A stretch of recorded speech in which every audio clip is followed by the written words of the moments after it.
말씀 히브리서 11장 1절에서 19절까지 말씀인데요. 8절에서 14절만 읽도록 하겠습니다. 믿음으로 아브라함은 부르심을 받았을 때에 순종하여 장래 유업으로 받을 땅에 나아갈새 갈 바를 알지 못하고 나아갔으며 믿음으로 그가 이방의 땅에 있는 것 같이 약속의 땅에 거류하여 동일한 약속을 유업으로 함께 받은 이삭 및 야곱과 더불어 장막에 거하였으니 이는 그가 하나님의 계획하시고 지으실 터가 있는 성을 바랐습니다. 믿음으로 사라 자신도 나이가 많아 단산하였으나 잉태할 수 있는 힘을 얻었으니 이는 약속하신 이를 미쁘신 줄 알았습니다. 이러므로 죽은 자와 같은 한 사람으로 말미암아 하늘의 허다한 별과 또 해변의 무수한 모래와 같이 많은 후손이 생육하였느니라. 이 사람들은 다 믿음을 따라 죽었으며 약속을 받지 못하였으되 그것들을 멀리서 보고 환영하며 또 땅에 사는 외국인과 나그네임을 증언하였으니 그들이 이같이 말하는 것은 자기들이 본향 찾는 자임을 나타냄이라. 아멘. 아침 묵상을 들으시는 모든 성도님들에게 하나님의 은혜가 있기를 간절히 소망합니다. 히브리서 11장은 믿음장이라고 말합니다. 눈에 보이는 것을 믿는 것, 그리고 내 손에 쥐어진 것을 믿는 것, 이런 것들은 어느 누구나 믿을 수 있습니다. 성경은 이것을 믿음이라고 하지 않습니다. 반면 눈에 보이지 않는 것, 내게 지금 없는 것을 믿는 것은 매우 힘들죠. 그러나 그 보이지 않는 것이 지금 내게 없는 것이 이루어질 것이라고 확신하는 것, 이것이 믿음입니다. 그리고 히브리서 저자는 믿음의 조상들을 열거합니다. 먼저 아벨은 의롭게 되었습니다. 무엇으로요? 믿음으로 의롭게 되었습니다. 그는 그의 형 가인에 의해서 죽었지만 믿음으로 하나님께 인정받는 영광스러운 삶을 살았습니다. 두 번째로 에녹은 죽지 않고 하늘로 옮겨졌고 하나님을 기쁘시게 했습니다. 무엇으로요? 무엇으로 하나님을 기쁘시게 했습니까? 믿음으로 하나님을 기쁘시게 했습니다. 창세기 5장 24절은 에녹이 하나님과 동행했다라고 말하고 있죠. 에녹은 이 땅에 사는 동안 믿음으로 하나님과 동행하는 삶을 살았습니다. 그 믿음의 동행이 하나님을 기쁘시게 했죠. 오늘 본문 6절은 또 이렇게 말하고 있습니다. 믿음이 없이는 하나님을 기쁘시게 하지 못하나니 하나님께 나아가는 자는 반드시 그가 계신 것과 또한 그가 자기를 찾는 자들에게 상 주시는 이심을 믿어야 할지니라. 다른 게 하나님을 기쁘시게 하는 게 아니라 수없이 수많은 예배를 드리고 수없이 헌금을 드리고 이러한 것이 하나님을 기쁘시게 하는 것이 아니라 우리가 이 땅에서 하나님과 믿음의 동행을 하는 것, 이것이 하나님을 기쁘시게 하는 것이죠.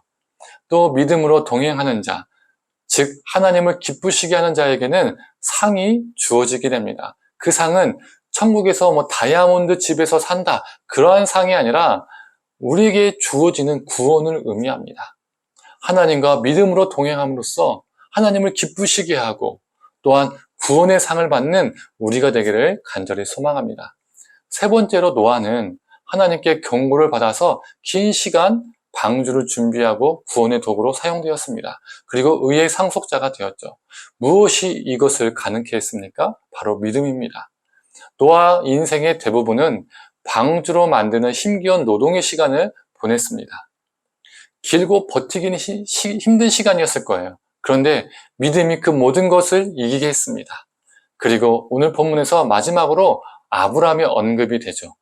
아브라함이 고향과 친척과 아버지의 집을 떠나 살 수 있게 만들었던 힘이 무엇일까요? 이것도 바로 믿음입니다. 그는 믿음으로 그 모든 것을 떠날 수 있었습니다. 오랜 세월 아브라함은 이방인으로 고된 삶을 살아야 했습니다. 그리고 버티고 견디게 해준 것이 바로 믿음이었습니다.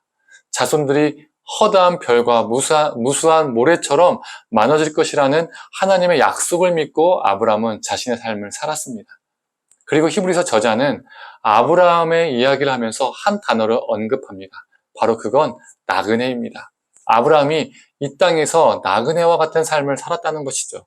왜 저자는 이 나그네라는 단어를 사용했을까요? 믿음의 사람은 이 땅에서 안주하지 아니하고 본향을 찾아서 쉼없이 달려가는 존재이기 때문입니다. 그 본향은 어디입니까? 하나님 나라죠. 하나님이 통치하시는 하나님의 나라가 우리 믿는 자들의 본향입니다.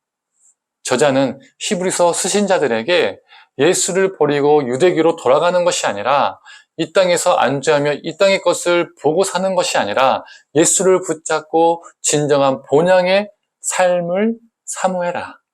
이렇게 말하고 있는 것입니다. 그리고 18절에서 19절 말씀이 죽음과 핍박 가운데 있었던 수신자들에게 어떻게 들렸을까요? 제가 19절만 읽어보겠습니다. 그가 하나님이 능히 이삭을 죽은 자 가운데서 다시 살리실 줄로 생각한지라 비유컨대 그를 죽은 자 가운데서 도로 받은 것이니라. 이 19절의 말씀이 이 히브리서 수신자들에게 이렇게 들렸을 겁니다. 죽음으로 우리를 핍박한다 할지라도 죽음에서 다시 살리시는 그 부활의 소망을 아브라함처럼 믿고 나아가자 이렇게 들렸겠죠. 성도님들, 믿음으로 살아간다는 것은 모든 게 다 순탄케 진행되고 다 이루어지고 늘 견고하게 산다는 것이 아닙니다.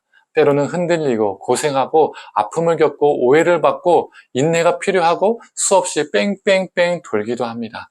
아벨도 노아도 아브람도 다 그랬습니다.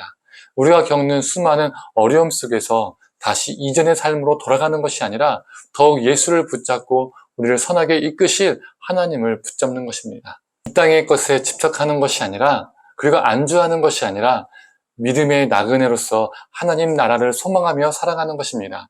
이 땅에 소망을 두는 것이 아니라 부활에 소망을 두며 살아가는 것입니다. 성도님들, 오늘 하루도 믿음으로 하나님과 동행하는 거룩한 나그네의 삶을 살아가는 저와 성도님 되기를 간절히 축원합니다. 함께 기도하겠습니다. 하나님, 믿음의 조상들이 믿음으로 하나님과 동행하고 그 믿음으로 하나님을 기쁘시게 하고 또 그 믿음으로 이 땅의 것에 집착하고 안주하는 것이 아니라 거룩한 나그네로서 하나님과 동행했던 것처럼 우리도 그렇게 살게 하여 주시옵소서. 믿음으로 하나님께 영광 돌리고 믿음으로 이 땅의 모든 상황과 문제들을 우리가 견뎌내고 이겨나가게 하여 주시고 하나님, 이 땅의 것에 집착하는 것이 아니라 믿음으로 부활 소망을 주고 거룩한 나그네로서 살아가게 하여 주시옵소서. 감사드리며 사랑에 많으신 예수님의 이름으로 기도드립니다. 아멘.